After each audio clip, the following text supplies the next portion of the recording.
सौ रेणुकादेवी देशमुख ज्यांनी आमदार होण्यासाठी सप्तभाऊंच्या निवडणुकीत अतिशय कौशल्याने सर्व यंत्रणा राबवली व हा विजय संपादित करण्यात त्यांनी फार मोलाचा वाटा त्यांचा आहे व सर्व शिक्षण संस्थेचं संपूर्ण कार्य त्या अतिशय उत्तमपणे बजावतात त्या रेणुकाताई देशमुख यांचे मी सर्वप्रथम स्वागत करतो।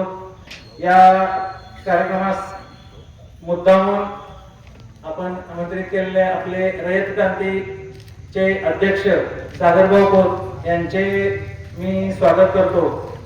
तसेच या कार्यक्रमास मुद्दामून उपस्थित आपल्या सत्कारमूर्ती ज्यांनी महाराष्ट्रामधील एक सर्वात मोठा विजय 137 मतांनी विजय मिळवला। काहींना तो आकडा छोटा वाटला पण तो आकडा कधीही विसरता येणार नाही त्या नेत्यांना। इतका महत्वाचा विजय ज्यांनी संपादित केला त्या मोहिनीताई खोत आपल्या जिल्हा परिषदेच्या दुसऱ्या सत्कारमूर्ती साई तेजस्वी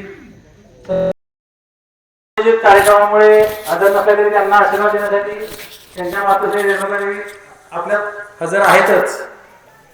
या कार्यक्रमाच्या निमित्ताने आपले येलूरचे ज्यांच्या मितभाषी स्वभाव व आदर्श विचारसरणीमुळे ते सतत राजकारणात समर्थनात प्रसिद्ध असलेले आपले पंचायत समितीचे नवनिर्वाचित सदस्य पुष्कराज उर्फ राजनभैया महाडिक यांनी येलूर निर्मलग्राम केलं। त्या काळात आम्ही त्यांची भेट घेतली 2017 साली, त्यापासून आमचे त्यांचे संबंध आहेत। आपले कामेरीचे नूतन पंचायत समिती सदस्य श्री शुभमदादा पाटील यांचे मी स्वागत करतो। आपले निर्लेचे तरुण तडफदार जे आपल्या साध्या बोळ्या त्यांच्या आचारसंहितेने व त्यांचे वडील श्री सतीश काका पाटील यांच्या समाजसेवेतील जो त्यांचा वारसा आहे तो पुढे घेऊन त्यांनी 17 मतांनी जो भल्या लोकांना हरवून जो विजय मिळवला ते समर्थ दादा पाटील एक अतिशय तरुण 23 वर्ष ना दादा 23 वर्ष त्यांचं वय आहे, त्यांचे मी स्वागत करतो।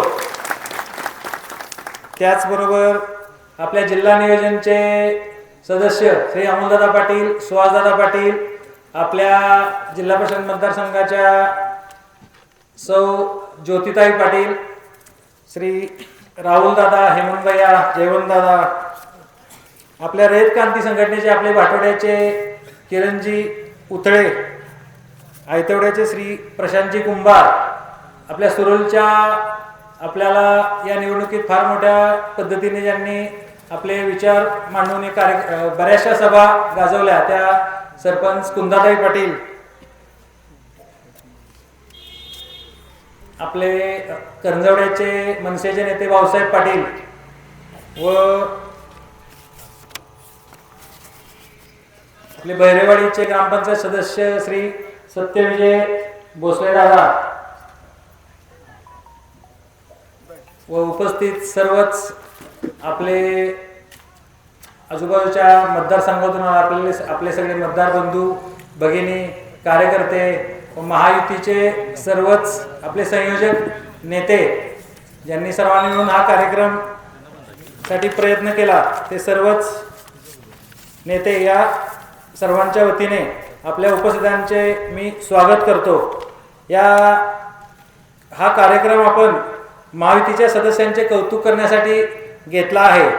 हा कार्यक्रम आपल्या मतदारसंघातील आपले तिन्ही उमेदवार थोड्याशा अपयश आले तरी ज्या बलाढ्य ताकदीला आपल्या सामान्य कौटुंबिक पार्श्वभूमी असताना देखील जी तुल्यबळ लढत आपल्या ज्योतिताई, हेमंतभैया आणि वर्षा कोळेकर यांनी निसटता पराभव पत्करला, त्यांनी नाउमेद न होता एक उज्ज्वल राजकीय भवितव्य त्यांची वाट पाहत आहे याची त्यांना जाणीव महायुतीच्या नेत्यांनी करून देणे आणि थोड्याशा पराभवाने हिरमुसलेले आपले कार्यकर्ते यांना बळ मिळावे, जिल्ह्यातील इतर महायुतीचे निवडून आलेले प्रतिनिधी देखील आपलेच आहेत हे प्रोत्साहन देणे व किती कठीण प्रसंगातून ही निवडणूक केली, क्षणिक सुखाची प्रलोभने दाखवून आपल्या हाताशी आलेला विजय अगदी थोडक्यात हिरावून घेतला गेला म्हणून नाउमेद न होता पुढे चालत राहायची चालना मिळावी म्हणून हा कार्यक्रम आपण घेतला आहे।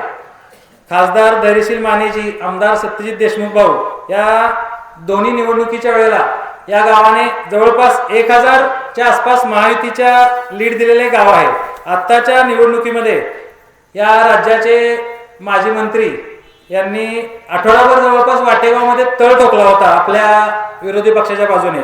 विरोधी उमेदवारांनी असं सांगितलं जातं किंवा असं जवळपास आता सिद्धच झालं आहे की जवळपास 50 किलो चांदी आणि ₹1.25 कोटी वाटेगावमध्ये वाटले अशा पद्धतीच्या गोष्टी कानावर आल्या आहेत. तरी देखील 5700 मतदान वाटेगावपैकी जवळपास 50% मतदान फक्त 25 मतांचा आणि 75 मतांचा फरक राहिला. म्हणजे मला सांगायचं आहे की महायुतीचा मतदार इथे तयार झाला आहे.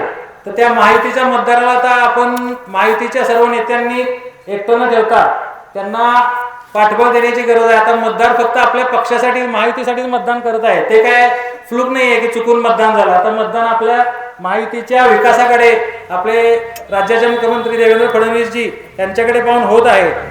तर त्यामुळे महायुतीच्या नेत्यांनी सर्वांना पाठिंबा दिला पाहिजे आणि जिल्हा परिषदेमध्ये सत्ता आपली येईलच पण त्यासाठी प्रयत्न देखील केला पाहिजे आणि आपल्याला जास्तीत जास्त विकास निधी वाटेगाव जिल्हा परिषद मतदारसंघाला कसा देता येईल याचे देखील आपण सर्वांनी प्रयत्न केले पाहिजे. अजून महत्त्वाचे सत्कार देखील बाकी आहेत व पावसाचाही थोडासा त्रास दिसतोय. तर मी पुढील सत्काराचे कार्यक्रम सुरू करावे अशी मी विनंती करतो. माझे 2 शब्द थांबवतो.